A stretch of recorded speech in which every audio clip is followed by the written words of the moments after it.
सुधी श्रोताओं, प्रियात्मन, अब हम ऋग्वेद के प्रथम मंडल के 25वें सूक्त के 10वें मंत्र की व्याख्या में प्रवेश करने जा रहे हैं। इस मंत्र के मंत्र दृष्टा ऋषि हैं सुनाशेप आदिगर, देवराज वैश्वामित्र और देवता हैं वरुण। वरुण के विषय में हम परिचय पूर्व मंत्रों में पा चुके हैं। इस मंत्र का शीर्षक होगा जगत व्यवस्था रूप यज्ञ संचालक वरुण। अब मंत्र से परिचय प्राप्त करें। निषसाद धृतव्रतो वरुणः पश्चात्स्वा साम्राज्याय सुक्रतुः। शब्दार्थ देखें। धृतव्रतः सुक्रतुः वरुणः। धृतव्रतः माने व्रत धारण करने वाला। तो वरुण का व्रत क्या है? ऋत का पालन करना और कराना। ऋत क्या है? जो सृष्टि संचालन में एक शाश्वत व्यवस्था है, वही ऋत है। जो सृष्टि को व्यवस्थित रखती है। तो वे वरुण देव सृष्टि की व्यवस्था के व्यवस्थापक हैं और यही उनका व्रत है, यही उनकी प्रतिज्ञा है और इसीलिए उन्हें धृतव्रत कहा गया है। वे सुक्रतु हैं। क्रतु कहते हैं यज्ञ को, और क्रतु शुभ कर्म भी है। तो वे सुक्रतु यानी शुभ कर्मों के करने वाले हैं और कराने वाले हैं, क्योंकि जो शुभ कर्म करेगा वही शुभ कर्म करा पावेगा। अथवा सृष्टि स्वयं एक यज्ञ रूप है। जो वे नियम की व्यवस्था, परिपालन, नियमों के संचालन का नियमन करते हैं, यह नियमन ही उनका यज्ञ कर्म है। क्योंकि प्रत्येक वह कर्म यज्ञ है जो कल्याण हेतु, परोपकार हेतु किया जाता है। तो वरुण देव वरुणीय देव हैं। वे कैसे हैं? धृतव्रत हैं और सुक्रतु हैं। नियमों के पालक हैं, उत्तम कर्म करने वाले हैं और वे करते क्या हैं कि पश्चाशु। पश्चाशु माने प्रजाओं में। प्रजाओं का मतलब क्या हुआ कि वे प्राणी जिनके मध्य एक नियम सृष्टि का चल रहा है और उस नियम के पालन के जो पर्यवेक्षक हैं, नियमन करने वाले हैं, दृष्टा हैं, वे प्रत्याशु प्रजाओं में, सृष्टि के प्राणियों के मध्य, चराचर जगत में निषसाद बैठे हैं। तो निषसाद तो ऐसे भूतकालिक क्रिया है, बैठे। लेकिन एक चीज और जान ले श्रोताओं कि वेद में जो है वो भूतकाल की क्रिया वर्तमान में भी हो जाती है, वो त्रिकाल सिद्ध होती है। वहां भूतकाल की क्रिया वर्तमान में भी प्रयुक्त हो जाती है। जैसे ब्राह्मणोस मुखमासी बाहुराजन्य कृतः, तो यहाँ पर आसीत भूतकालिक क्रिया है, था, लेकिन वो नहीं कि उसी समय था, आज भी है। तो समाज का जो ज्ञानी वर्ग है वो उसका मुख है। ब्राह्मण वही है जो ज्ञान का स्वामी होता है, ज्ञान का भंडार होता है। तो तात्पर्य है कि हमें भूतकालिक क्रिया प्रसंगानुकूल वर्तमान में भी प्रयुक्त देख सकते हैं और भविष्य में भी यदि प्रसंगानुकूल है तो उसका अवलोकन कर सकते हैं। तो यह निषाद के शब्द का जो है वो भूतकालिक रूप में है, लेकिन यह वर्तमान कालिक क्रिया के रूप में यहाँ देखा जाएगा। इसलिए हम साम्राज्य अनिषाद वे वरुण देव अपने साम्राज्य यानी अपने शासन प्रशासन की भूमि में उसके संरक्षण के लिए निषाद आकर बैठे रहते हैं। तो क्यों? वो उनकी जागरूकता है। तो जो प्रशासक है, नियम का पालन कराने वाला है, वो अपने घर में मौज से बैठा रहे, खर्राटे भरता रहे तो उसकी कमी मानी जाएगी। उसे जागरूक रहना चाहिए। वरुण देव के इस आचरण से शिक्षा लेनी चाहिए, क्योंकि वो प्रजाओं में आकर के बैठते हैं बहुत बड़े शासक, वो शीर्ष के संचालक हैं, नियमों के नियमन करने वाले हैं, लेकिन वे अपने किसी एक एयर कंडीशन रूप में या किसी आराम तलब स्थान में नहीं बैठे रहते, वो प्रजाओं के बीच में बैठे रहते हैं। तभी वो देख पाएंगे कहाँ नियम ठीक से चल रहा है, कहाँ नहीं चल रहा है, कहाँ किसका अभाव है, कहाँ पर क्या करना चाहिए, कहीं व्यवस्था तो नहीं है। तो उसे सतत जागरूक रहना पड़ेगा। तो वे ऐसे देवता हैं जो सतत जागरूक रहते हैं नियमों के पालन कराने में। तो इस प्रकार से यह संदेश देखा जा सकता है जो ऋषि दे रहा है कि जो शासक प्रकृति के हैं व्यक्ति, उच्च पदस्थ हैं, उन्हें केवल अपने बैंगलो में ही अपने उस एयर कंडीशन में नहीं बैठा रहना चाहिए, वरन उन्हें प्रजाओं के बीच में जा करके संपूर्ण क्रियाकलाप का निरीक्षण करना चाहिए कि कहाँ नियम का पालन हो रहा है, कहाँ नहीं हो रहा है। जहाँ नहीं हो पा रहा है वहाँ संयम दंड की व्यवस्था हो, जहाँ हो रहा है वहाँ वो जो है व्यवस्था हो उसके उत्थान की, प्रोत्साहन की।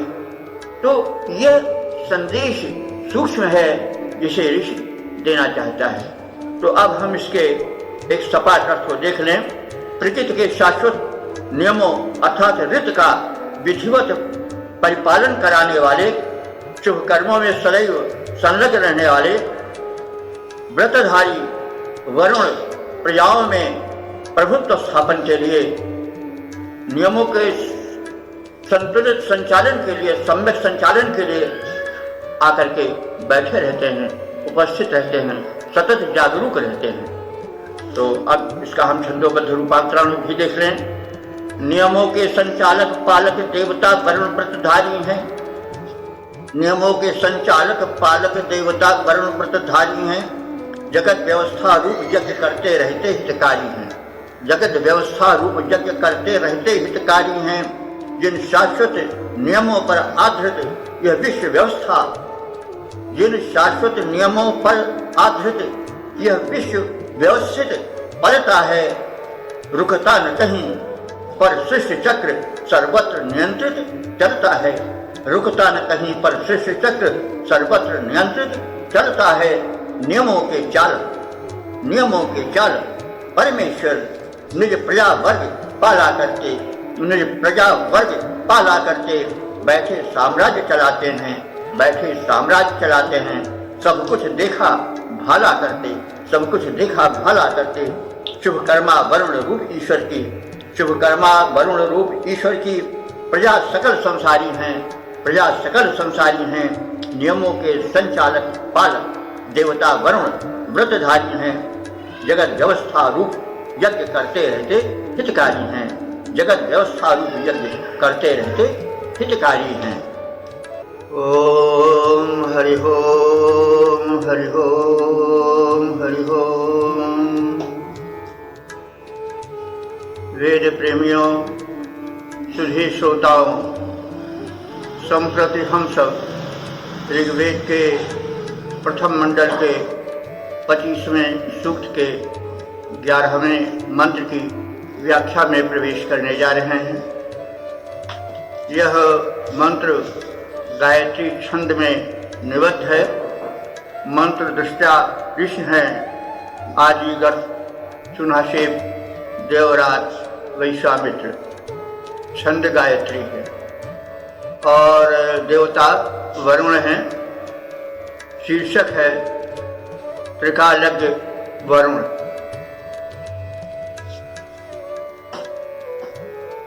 वरुण की शक्ति और उनकी दूरदर्शिता का वर्णन है।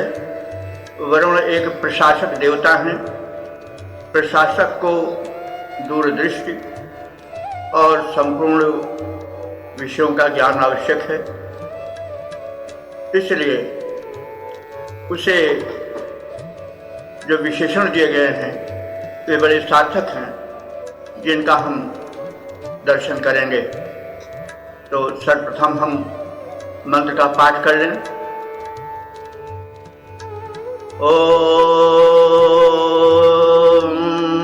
तो विश्वान्नदभुता चिकित्वान्नभिपश्यति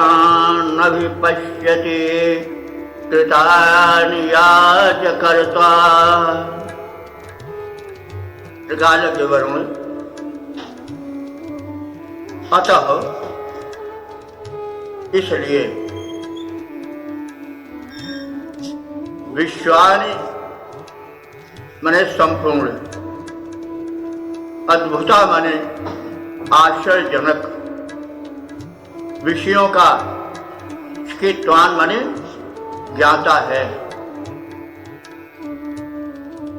अतः वह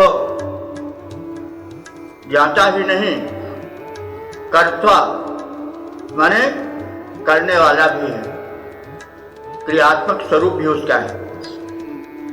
और अभिपश्यत, वो समस्त कार्यकलापों को अभिपश्यत माने चारों ओर से भली प्रकार से देखता रहता है। तो संसार में समस्त अद्भुत कर्मों की विधियों को वरुण देव जानते हैं।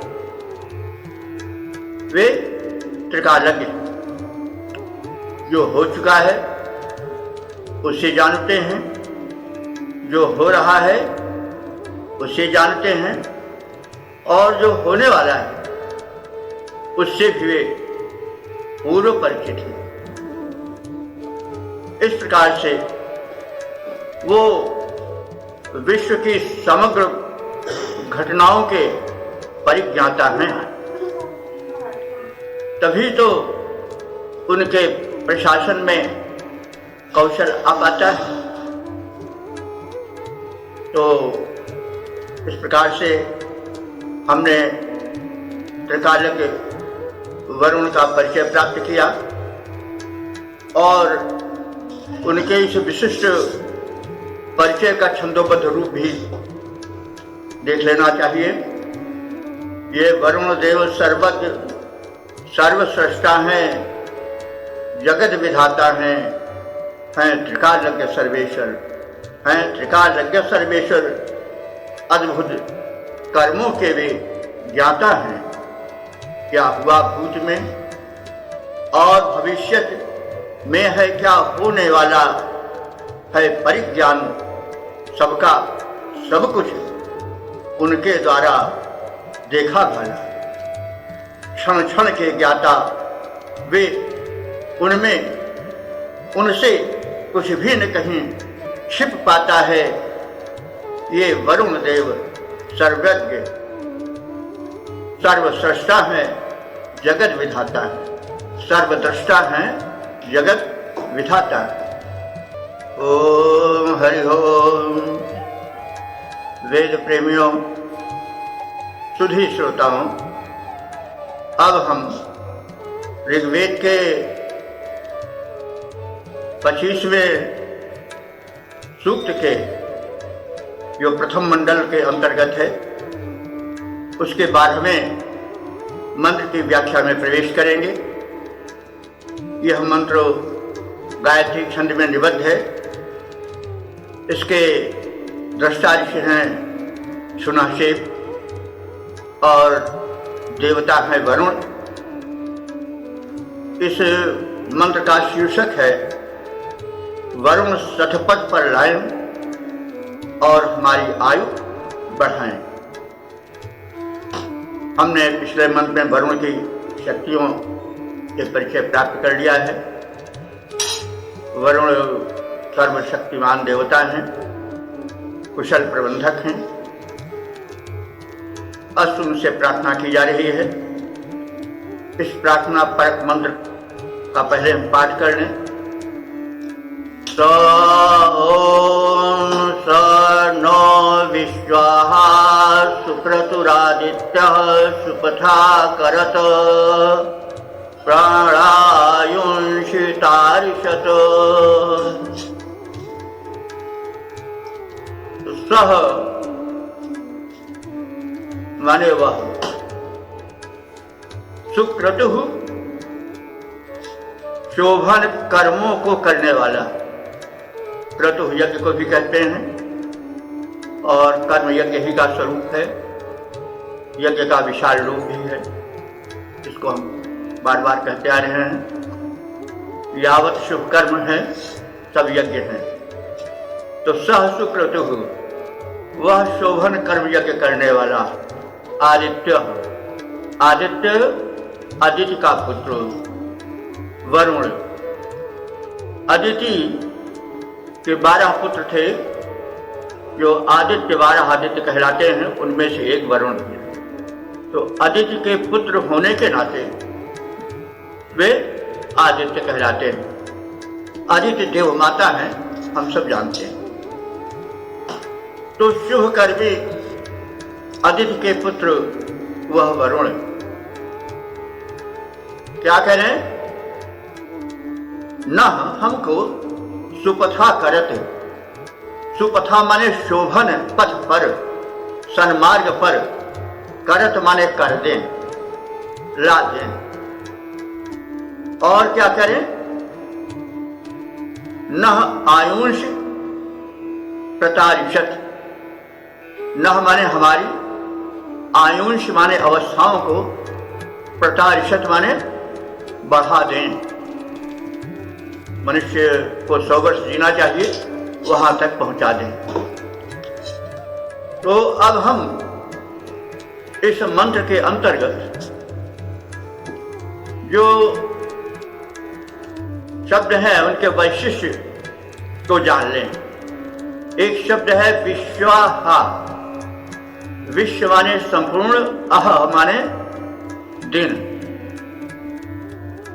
तो समस्तेषु दिवसेषु विश्व अहः विश्वाहा माने संपूर्ण दिनों में, समस्त दिनों में। मतलब एक ही दिन में नहीं, बल्कि जितने दिन हैं उन सब में सह वह सुक्रतु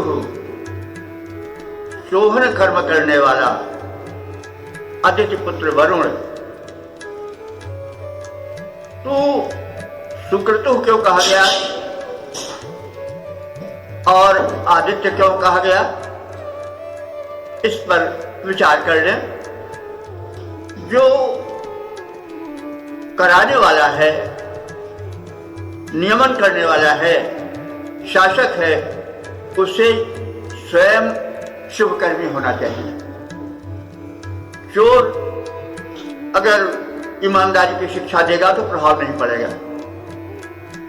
व्यभिचारी संयम की शिक्षा देगा तो प्रभाव नहीं पड़ेगा। इसलिए जो उपदेष्टा है, जो चाहता है कि सुंदर व्यवस्था बनी रहे, उससे पहले स्वयं अनुशासन में रहना पड़ेगा। तो जो प्रशासक वरुण हैं वे सुक्रतु हैं, स्वयं शोभन कर्म करने वाले हैं। और आदित्य हैं, अदिति के पुत्र हैं, क्योंकि जो तिथि खंडित और अदिति माने न खंडित होने वाली। तो जो अखंड व्रत धारण करने वाली हो, तो जो माता अखंड गुणवती होगी, तभी तो उसकी प्रसूति जो पुत्र या संतानें हैं वो श्रेष्ठ पालें। इसीलिए उनको आदित्य कहा गया। अदिति उनकी माता है, वरुण की माता है, जो कि अखंड गुणों को धारण करने वाली है। तो माता पिता के गुण पुत्र में आते ही। तो वरुण कैसे हैं? सुक्रतु है और आदित्य के पुत्र आदित्य रूप में माने गए हैं। वे हमें समस्त दिनों में, संपूर्ण समयों में, केवल सीमित समय में नहीं, क्या करें? सुपथा करत, शोभन मार्ग पर, सन्मार्ग पर लाएं और चलाएं। सन्मार्ग पर लाने की पहले प्रार्थना इसलिए की जा रही है, वही जब सन्मार्ग पर हम चलेंगे तो हमसे पाप नहीं होंगे और पाप न हो। यह अच्छा है, यह उस कर्म से अच्छा है कि हम पाप करें और फिर पाप नाश के लिए उपाय करें और क्षमा प्रार्थना करें, माफ कीजिए, दया कीजिए, आप बड़े दयालु हैं, गिड़गिड़ाएं। इससे अच्छा है कि हम उस प्रेरक देवता से यह कहें कि आप हमें सुपथ गामी बनावें। Prevention is better than cure. हम सन्मार्ग पर चलें, हमसे दुष्कर्म हो ही न पाए, यह सबसे अच्छा है। इसलिए ऋषि कहता है कि आप प्रथम कल्याण उपकार हमारे लिए इस रूप में करें कि हम सतपथगामी बने। तो सुपथा करतु, हे भगवान हमें सन्मार्ग पर लाओ। वो शक्ति हमें दो, दया निधे कर्तव्य मार्ग पर डट जाए, पर सेवा पर उपकार में हम जग जीवन सफल बना जाएं। तो इस प्रकार से सुपंथ गामी बनाओ और हमें संपूर्ण दिनों में सतपथ पर चलने की प्रेरणा देते रहो। तो यह कार्य तो आप प्रेरक बनकर करें ही, और एक उपकार और हमारे साथ करें कि न आयुष हमारी अवस्थाओं को, न माने हमारी आयुष अवस्थाओं को प्रतारिशत, प्रतारिशत माने विशेष रूप से बढ़ाओ, यानी हमको संपूर्ण 100 वर्ष की आयु दिलाओ और स्वस्थ सक्रिय आयु दिलाओ। क्योंकि जब तक हमें सक्रिय और विस्तृत आयु नहीं मिलेगी, तब तक हम मानव जीवन के उद्देश्य की पूर्ति नहीं कर पाएंगे।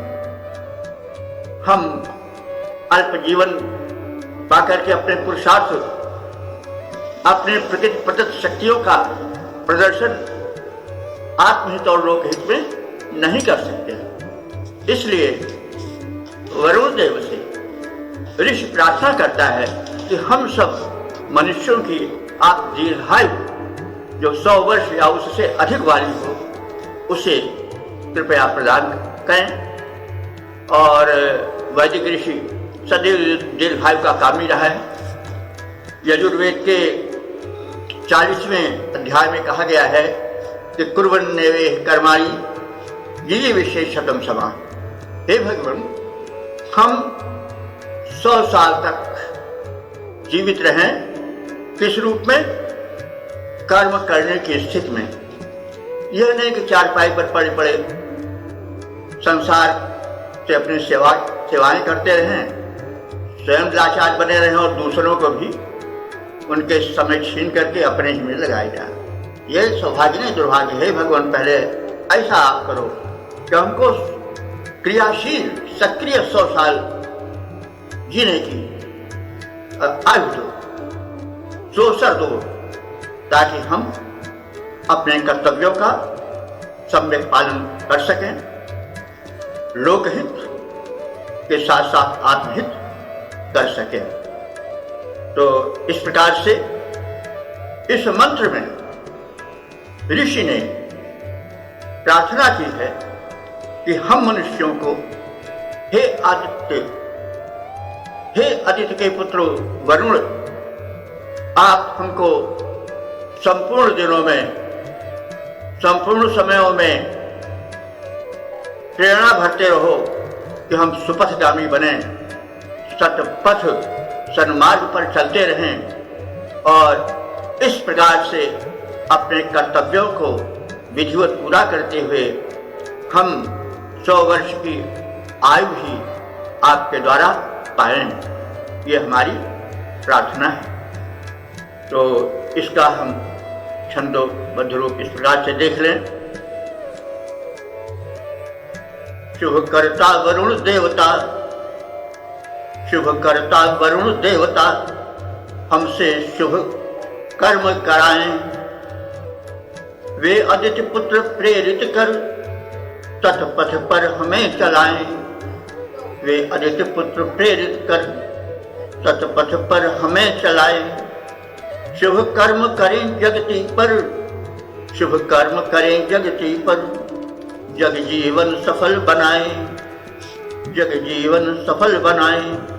यो दीर्घ काल तक भूतल पर हम लंबी आयु बिताएं।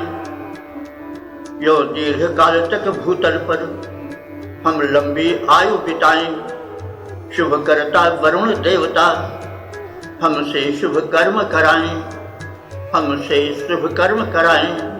सतपथ पर हमें चलाएं। 100 वर्ष की आयु दिलाएं, 100 वर्ष की आयु दिलाएं। ओम हरि ओम हरि ओम। वेद प्रेमियों, सुधी श्रोताओं, अब हम सब ऋग्वेद के प्रथम मंडल के 25वें सूक्त के 13वें मंत्र की व्याख्या में प्रवेश करने जा रहे हैं। यह मंत्र गायत्री छंद में निबद्ध है। दृष्टा ऋषि हैं सुनाशेप और देवता हैं वरुण। मंत्र का शीर्षक है वरुण का तेजस्वी प्रभावशाली व्यक्तित्व। तो जैसा पहले निवेदन किया जा चुका है कि वरुण देवता प्रशासक कोटि के देव हैं, जो सृष्टि में नियम बने हैं जिससे कि सृष्टि व्यवस्थित रहे, उसके पालन कराने वाले शक्ति संपन्न देव वरुण। तो जो शासक प्रशासक है उसका व्यक्तित्व प्रभावशाली होना ही चाहिए। तो उसी बात को दृष्टि में रख करके ऋषि वरुण के वैभवशाली व्यक्तित्व की एक झलक दिखा रहा है। मंत्र इस प्रकार से है। वृद्धद्रापिं हिरण्ययं वरुणो वस्तनिर्णिजं परिस्पशो निषेदिरे। विभ्रत माने धारण करते हुए।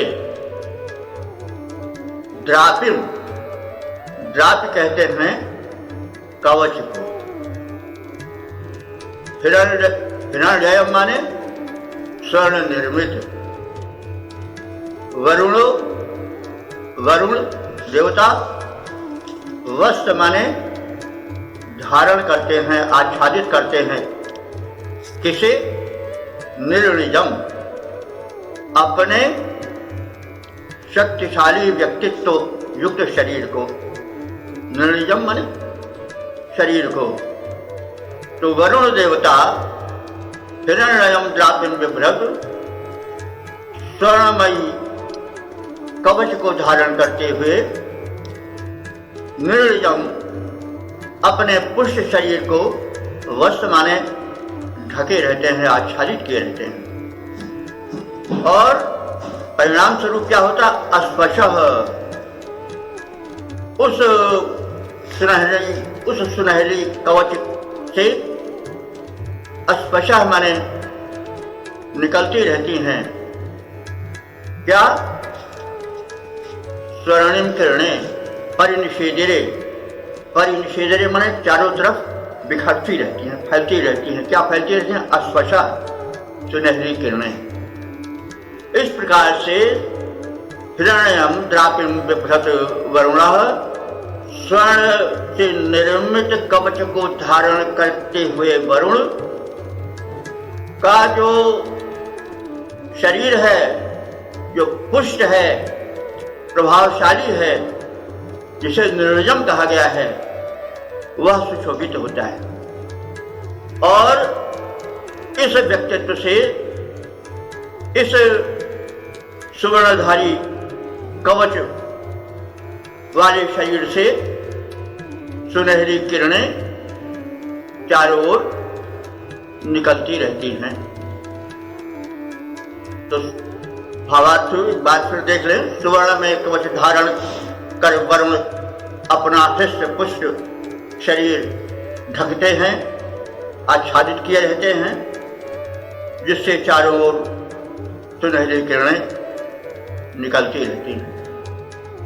तो इस प्रकार से वरुण देव के प्रभावशाली व्यक्तित्व और वेशभूषा का वर्णन किया गया। इसके माध्यम से यह संदेश दिया गया कि शासक को अपने व्यक्तित्व को अधिक प्रभावशाली बनाने के लिए एक विशेष प्रकार की वेशभूषा धारण करना चाहिए। तभी तो बिना वर्दी के ड्यूटी पर जाना मना किया जाता है, क्योंकि बाह्य आवरण का भी व्यक्तित्व पर प्रभाव पड़ता है। तो यूं तो वरुण शक्तिशाली देवता है, सूक्ष्म शक्ति है, लेकिन संदेश यह है इस माध्यम से जो शासक प्रशासक हैं वे अपने व्यक्तित्व को प्रभावशाली बनाएं और पुष्ट शरीर वाले हों, साथ ही साथ जो उनकी वेशभूषा हो, जिसको हम वर्दी कह सकते हैं आज की भाषा में, वो भी प्रभावशाली हो, ताकि उससे जो दुष्कर्म करने वाले हैं, दुष्ट हिंसक प्रवृत्ति वाले हैं, वे भयभीत हो जाएं उसे देखकर। वरुण शासक प्रशासक कूट के देवता हैं और संसार में दुष्टों की भारमार है। अब केवल हमेशा अस लेकर के टूट पड़ने से काम नहीं बनता है। व्यक्तित्व तो ऐसा हो कि उसको देख करके ही जो दुष्ट हैं, हिंसक हैं, कुमार्गी हैं, वे उससे दूर हो जाएं, अपने कुकर्म से दूर भगते जाएं और कंपित होते जाएं। इस प्रकार से हमने शासक प्रशासक के गुणों से परिपूर्ण वरुण के व्यक्तित्व को देखा और उसी बहाने यह शिक्षा प्राप्त कर लिया कि शासक प्रशासक को पुष्ट शरीर के साथ साथ उसके बाह्य आवरण से भी एक रोग, एक शक्तिशाली व्यक्तित्व झलकना चाहिए। अब हम इसके छंदोबद्ध रूप को देख लें। तेजस्वी वरुण देवता हैं, हृष्ट पुष्ट तन वाले, उनका शरीर तेजस्वी, अच्छे प्रभाव उपजाता है, स्वर्ण कवच से आवृत, स्वर्णिम किरणें बिखराता, महिमा मंडित तन उनका सारी विपत्तियां टालें। तेजस्वी वरुण देवता हैं, हृष्ट पुष्ट तन वाले, तेजस्वी वरुण देवता हैं, हृष्ट पुष्ट तन वाले। ओम हरि ओम। वेद प्रेमियों, सुधी श्रोताओं, अब हम ऋग्वेद के प्रथम मंडल के 25वें सूक्त के 14वें मंत्र की व्याख्या में प्रवेश करने जा रहे हैं। यह मंत्र गायत्री छंद में निबद्ध है। इसके दृष्टा ऋषि हैं सुनाशेप और देवता हैं वरुण। वरुण के विषय में हम जान चुके हैं। इस मंत्र का शीर्षक है वरुण का व्यापक प्रभावशाली सकारात्मक व्यक्तित्व। तो अब हम मंत्र का पाठ करें। ओम नयम दीप्संत दीप्सवो न द्रुहाणो जनानां न देवम अभिमातयः। तो वरुण का व्यक्तित्व जो है इतना प्रभावशाली है कि उन्हें देख करके ही दुष्ट अपनी दुष्टता छोड़ने को विवश हो जाते हैं। अपराधी अपने आपराधिक वृत्ति से पीछे हटने लगते हैं, पापी पाप से दूर भागने लगते हैं। तो उनका व्यक्तित्व इस प्रकार से है कि देशो हमारे हत्यारे हिंसक यम न दिप्संती। यम माने जिसको, यानी यम दृष्टा जिसको देखकर न दिप्संती, हिंसक हत्या कर्म नहीं कर पाते। और जो जनानाम द्रोहाणा लोगों से सहज द्रोह करते रहते हैं, उनको सताते रहते हैं, वे द्रोह नहीं कर पाते हैं, वे सताने का काम भूल जाते हैं। और अभिमातय जो पापी पाप कर्म में सदैव संलग्न रहते हैं, देव इस देव वरुण को देखकर उसके प्रभावशाली व्यक्तित्व से प्रभावित होकर के जनपीड़न का उत्पीड़न का कार्य छोड़ देते हैं। तो इसका सपाट अर्थ ये होगा कि वह वरुण देव सर्वाधिक शक्तिशाली और प्रभावशाली व्यक्तित्व से युक्त है। दुष्ट उससे दुष्टता नहीं कर पाते हैं और अपने दुष्ट प्रवृत्ति को छोड़ने को विवश हो जाते हैं। जन समुदाय से द्रोह करने वाले पापी उत्पीड़क भी उत्पीड़न और द्रोह छोड़ देने को विवश हो जाते हैं और पापी अपने पाप को छोड़कर पुण्य पथगामी बनने लग जाते हैं। तो यह है व्यक्तित्व उस महान प्रशासक, रीति के परिपालन करता, संचालन करता, संचालक और सृष्टि के नियमन की व्यवस्था करने वाले वरुण का व्यक्तित्व। तो व्यक्तित्व का होना भी बड़ा आवश्यक है। जो शासक प्रशासक हैं वे बाहर से हों और भीतर से भी पुष्ट हों, तो नियमन का कार्य सरल हो जाएगा। यदि ऐसा नहीं हो पाता है, भीतर और बाहर दोनों से नियम का परिपालन करने वाले क्षीण हो जाते हैं, तो काम बिगड़ जाता है, व्यवस्था सुव्यवस्था का रूप धारण नहीं कर पाती है। हम इस तथ्य के पोषण के लिए मर्यादा पुरुषोत्तम राम के व्यक्तित्व पर दृष्टि डाल सकते हैं। राम का प्रभावशाली व्यक्तित्व ऐसा था कि राम कथा के अमर गायक तुलसीदास जी ने कहा है कि जिन्हि देख मग सांपिन बीछी तजहि विषम विष तामस तीछी। उनके रास्ते में घनघोर वन में भयंकर विष धारणी बिच्छू और भयंकर विषधर सर्प पड़ते थे, लेकिन उनके प्रभाव से, व्यक्तित्व के आकर्षण से वे प्रभावित हो जाते थे और उनके रास्ते को स्वतः छोड़ देते थे, उनका अनिष्ट नहीं करते। तो जिन्हें देख मग सापिन विषी तजह विषम विष तामस तीसी, उत्तावश्यक प्रवृत्ति वाले अपने विषम विष को छोड़ देते थे। अधिकांश जो कुकर्मी थे वो हट जाते थे। यहाँ तक कि दंडकारण्य में जब आते हैं दो बड़े राक्षस, तो वे राम को देखते हैं और कहते हैं, यद्यपि भगिनी कीन्ह कुरूपा, बध लायक नहीं पुरुष अनुपा। खरदूषण कहते हैं कि भले इन्होंने हमारी बहन को कुरूप बना दिया है, उसका नाक कान काट लिया है, लेकिन फिर भी इन पर अस्त्र उठाने की इच्छा नहीं होती। बध लायक नहीं पुरुष अनुपा, यद्यपि भगिनी कीन्ह कुरूपा।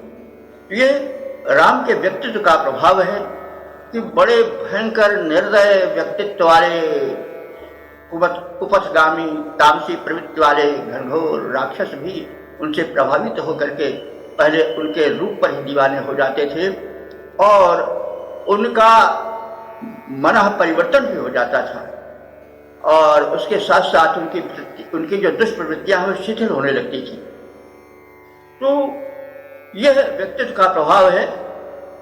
आप लोगों ने सुना होगा महात्मा बुद्ध जब जा रहे थे तो एक जो था बड़ा ही कुकर्मी व्यक्तित्व उनके सामने आ गया और वो डाकू था, लेकिन उसने जब देखा महात्मा बुद्ध के रूप को, उनके मुखमंडल को, तो वह जो है इतना प्रभावित हुआ कि यह कैसा व्यक्ति है जो कि न तो घबरा रहा है हमें देख करके, न भाग रहा है, न भयभीत हो रहा है। तो वो सोच रहा है कि हमको देख करके लोगों में ही प्रतिक्रिया होती थी, या तो भय से वो मूर्छित हो जाते थे या भाग जाते थे, लेकिन यह व्यक्ति तो न भाग रहा है और न हमसे डर रहा है। वो ज्यों का त्यों शांत मुद्रा में खड़ा हुआ है और प्रभावित होकर के वह दस्यु, वह डाकू गौतम बुद्ध के चरणों पर गिर जाता है और क्षमा याचना करता है तथा वह बौद्ध धर्म का प्रबल प्रचारक भी बाद में बन जाता है। तो यह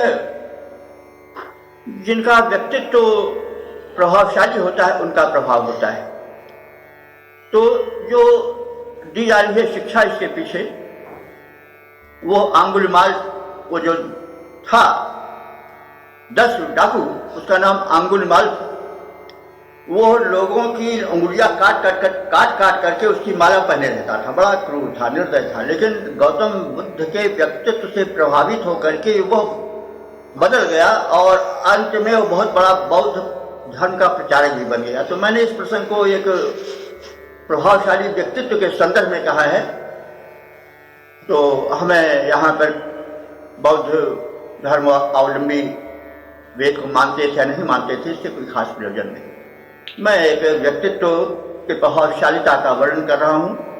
तो व्यक्तित्व तब प्रभावशाली बनता है जब बाहर और भीतर दोनों से व्यक्ति पुष्ट, बाहर से अपने वेशभूषा, अपने डीलडोल, अपने आकार प्रकार, अपने मुखमुद्रा और अपने अन्य साधनों से वो प्रभावित करे और भीतर से भी वो पुष्ट हो। अपने व्यक्तित्व की सौम्यता, अपने आचरण की विख्याति प्रसिद्धि से भी वो सामने पड़ने वाले दुष्कर्मी के दुष्कर्म से उसको दूर ले जाने लगे। तो इस प्रकार से इस मंत्र में वरुण के वैभवशाली व्यक्तित्व को, जो कि भीतर से भी पुष्ट है और बाहर से भी पुष्ट है, उसको प्रदर्शित करके एक संदेश दिया है कि जो हमारे शासक प्रशासक हैं वो भीतर से भी आचरण से भी पुष्ट हों, दुराचारी न हो और बाहर से भी रोवीला व्यक्तित्व रखते हों, जिससे कि उनके सामने पड़ते ही जो अत्याचारी हैं, जुल्म ढहाने वाले हैं, शोषक हैं, उत्पीड़क हैं, वे प्रभावित होकर अपने जीवन के ढर्रे को बदल दें, पापी से पुण्यात्मा बन जाएं, सतपथगामी बन जाएं।